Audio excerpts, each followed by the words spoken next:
Hey, what's up? It's Casey Dimon here, TaxLawAcademy.com. Thank you so much for joining me today. I'm compiling some bids right now, and I wanted to stop to shoot today's video. These are my bids. Now, in an age where we use the internet for just about everything, believe it or not, some counties do still require a mail-away bid. What they'll do is they will sit in a room. They will look at this property number right here. They'll put all of these in one stack.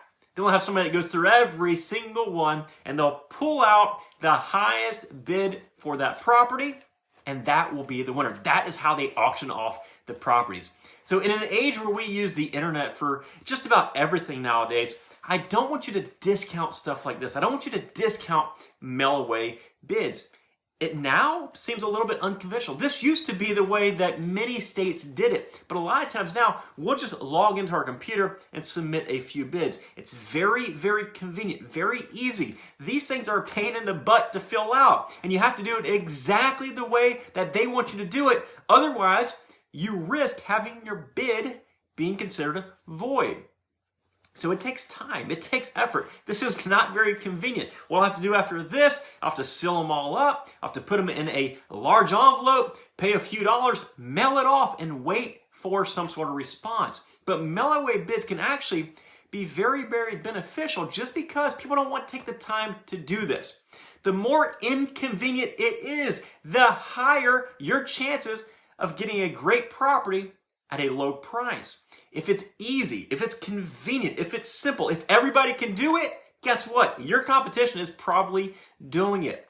So take a little bit more of a difficult path, right? If you have to sit down and complete bid forms and envelopes exactly the way that the county wants them, if it takes you 2, 3, 4 hours, whatever it is to do that, that takes a lot of effort. There's not a whole lot of people that are willing to put that effort into it. Now, a few things about your mail-away bids. Depending on the area, it can be very difficult. Each one of these right here has a deposit along in this envelope. So that means is every single one has a deposit. If I win, suddenly I get a whole bunch of checks that are going to be cash. If I don't win, they'll send all those checks back to me and I'll have wasted that time. Not a big deal either way, but just understand, if you're on a very limited budget, it's something that you want to think about. It's also not a situation where you can watch the auction unfold live, right? So a lot of people say, listen, if I don't get this property, I'll bid on the next property. If I don't get that property, then I'll bid on the next property and the next property. And they kind of play it by ear as the auction unfolds. With these guys right here, let's say you have $1,000 to invest. You probably aren't going to be able to place that many bids. So you're either going to be limited by the number of properties you're able to bid on, or you're going to be limited by the amount you can bid on those properties up to your maximum, of course. You're going to have no idea how you can adjust on the fly. And, there's a chance you get all the properties, and if you bid too much and don't have enough money, that's when you get banned from auctions and all sorts of trouble, that kind of stuff. So there's definitely some pros and cons there. Obviously, the pros are the competition is usually going to be much, much lower.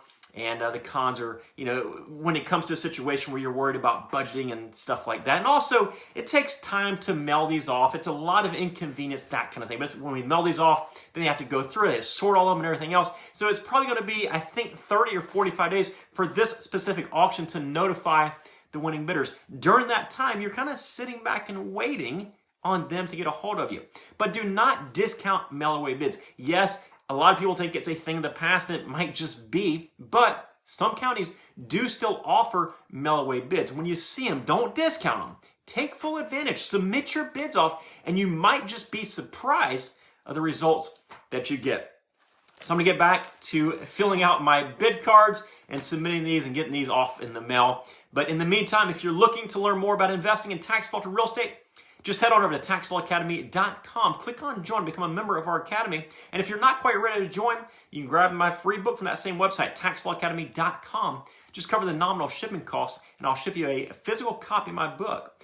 Again, TaxLawAcademy.com. And by the way, right here on YouTube, lots and lots of videos where you have 600 plus for you to browse through if you don't want to even leave YouTube. Hey, take care, folks. Bye-bye.